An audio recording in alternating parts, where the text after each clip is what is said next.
and we are the panelists of this research.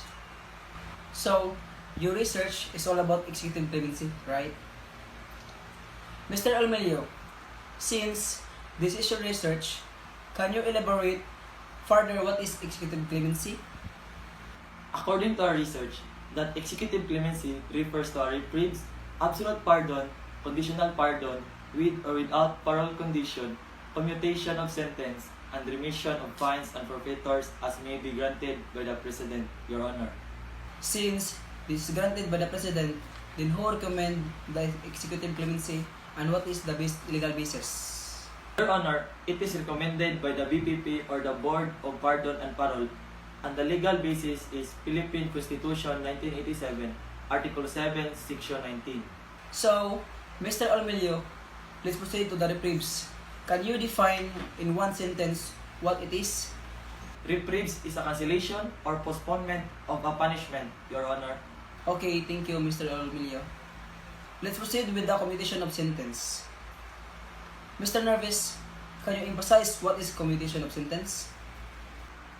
In a commutation of sentence, a person is not absolved from a conviction completely, but his or her punishment is substituted with a lesser punishment, Your Honor.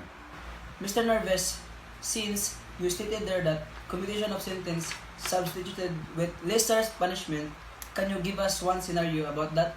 For example, Dinopol was convicted of a non-violent drug offense and sentenced to 10 years in prison. Over the years, he demonstrated exceptional behavior, completed rehabilitation programs, and became a positive influence on fellow inmates. Due to these factors, his legal team petitioned for commutations of his sentence. So, in light of Dinopol's exemplary conduct and rehabilitation efforts, the governor reviewed his case and decided to commute his sentence.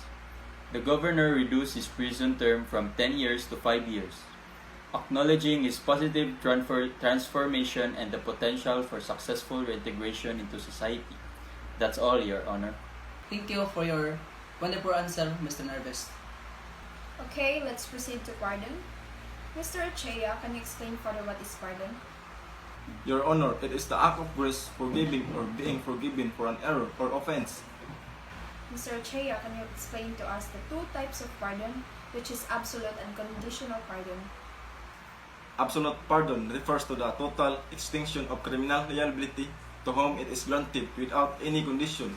It restores to the individual his civil and political rights and remedies, while conditional pardon does not restore civil rights or rights of citizenship, and the governor can revoke the pardon if a person does not comply with conditions of release, Your Honor. Mr. Achea, please provide scenario about absolute and conditional pardon.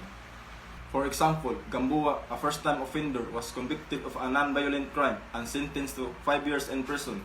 The governor is now considering two options for clemency, absolute pardon and the conditional pardon.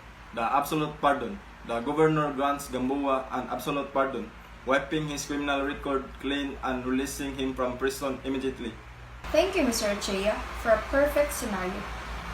So now let's proceed to amnesty.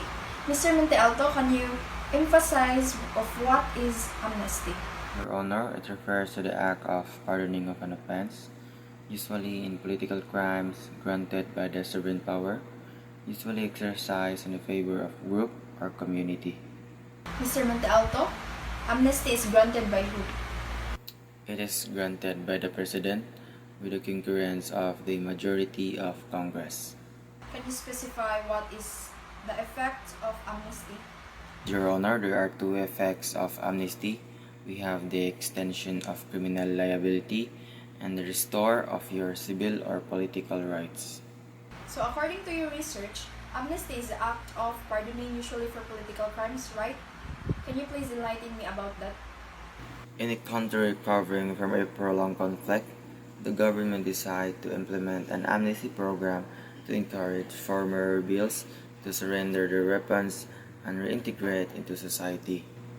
The program offers legal immunity for past offense in exchange for participation in rehabilitation and skill-building program. This initiative aims to foster reconciliation reduce violence, and rebuild trust within the community. That's all, Your Honor. So let's proceed for the last topic, which is the remission of fines and forfeitures. Mr. Montalto, please provide the specific explanation of what is remission, fines, and forfeitures. Okay, Your Honor, we have remission. It refers to an act of liberality without receiving any equivalent. The creditor renounces the enforcement of the obligation. And fines refers to a pecuniary punishment imposed by the lawful tribunal upon a person convicted of a crime of a misdemeanor. And last is the forfeitures, about loss of money, property, assets, without consequence of violating the law. That's all, Your Honor. Thank you, Mr. Montalto. Congratulations everyone! Your research proposal is now approved. And thank you.